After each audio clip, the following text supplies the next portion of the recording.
Okay, it goes on to say the omega constant is a mathematical constant defined as a unique real number that satisfies the equation omega times e to the omega equals 1.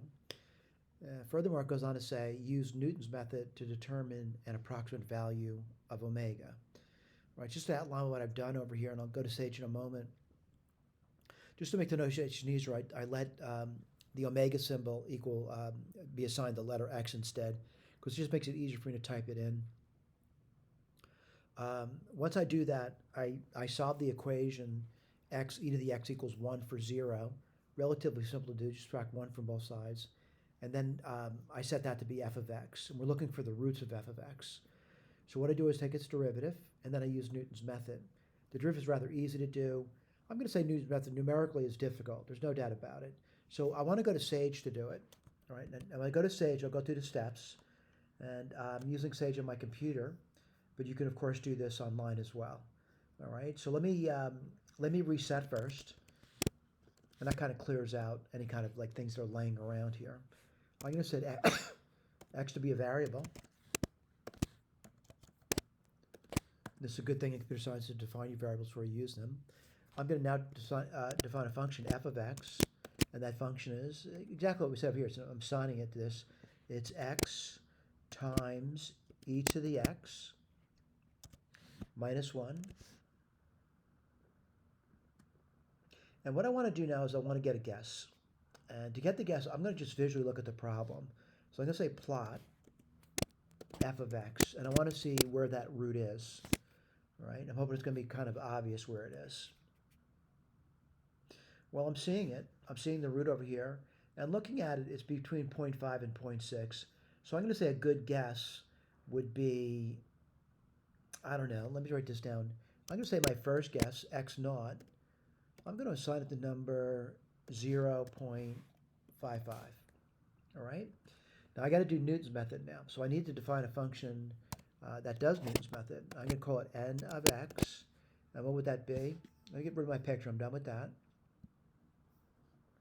It would be x minus f of x.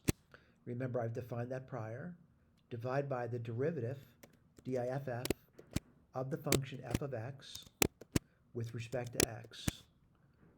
All right, what I'm going to do now is I'm going to take my first guess to get my next guess. What was my first guess? What was x naught? I'll write this over here. So I'm going to evaluate n at x naught. And I get that number there. All right, that's a better guess now.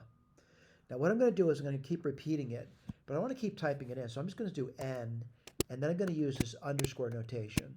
The underscore, it gives me the output of the prior input.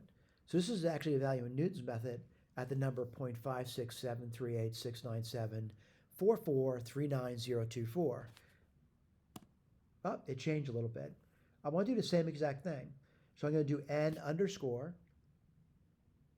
What's the underscore? It's the output of the prior input. So it's that number 0.5671, yada, yada, yada. Let's see what happens. Well, it still changed, by the way. Not much, but it did change. Let's try again. And what do I get there? Well, I get that. Did it change? A little bit, not much. It's sort of like at the very end of the digit change. So it was, 86, now it's 84. Let's see what happens to the next one. No change at all. Now, if you keep doing this over and over again, you're not going to get any changes at all. So I'm going to say it's a pretty good guess for the omega right over here. It's a good guess for it. All right, now what I want to do is I want to see what happens. I'm going to take x. It's not x, right? No, it's underscore the prior output of the prior input times e to the underscore. Now what number should this be? Approximately 1. Wow, look at that. Incredible. All right, so we get a good approximate for that. Now, looking back over the notes, I want to point out I did this. I put my initial guess down, and then I wrote these things over here. You may wonder how I'm doing that. Basically just copy pasting. Like, for example, to get those numbers I got over here, you basically copy the numbers that you're looking at over here. And that's all I did, by the way. You notice they should be the same exact numbers. All right, let's take a look at that real. Yeah, pretty easy. Thank you so much for paying attention.